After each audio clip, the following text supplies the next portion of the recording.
Dàn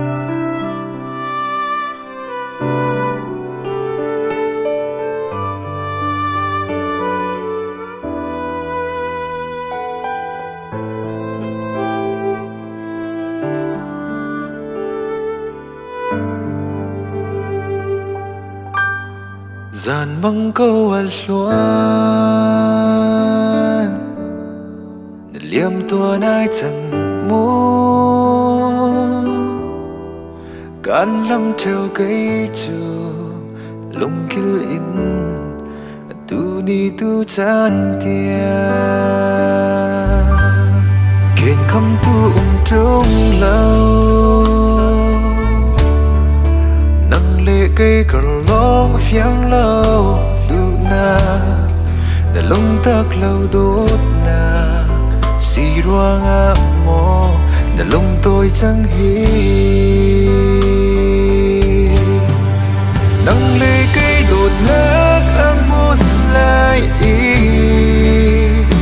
lấy chân nát khi phép trên lại cần thì khá cây đi chân đơn chung cha cả ruột chân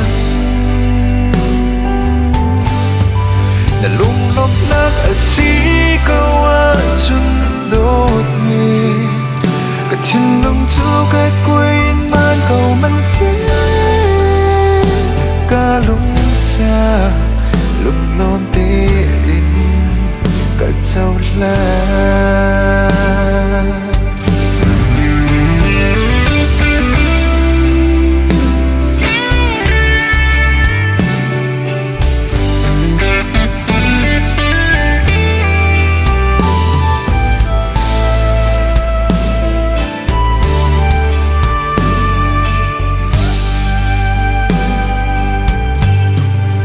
khăm óc trà lâu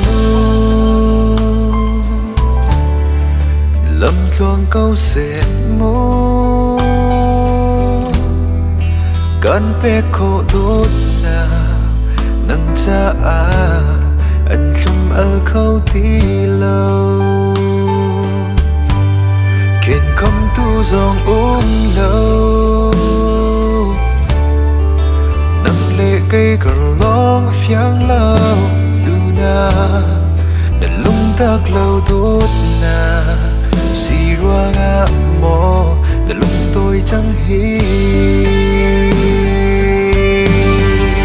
nâng lệ cây đột ngất âm muôn lại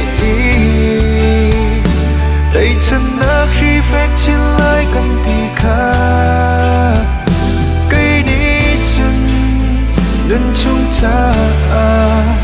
cả ruột chân để lung lom nát ở xí câu a chân đốt mi cả chân lung chú cái quên mang cầu mình sẽ cả lung xa lung lom tê in cả châu la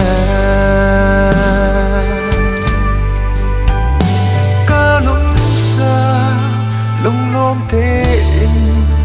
cả châu la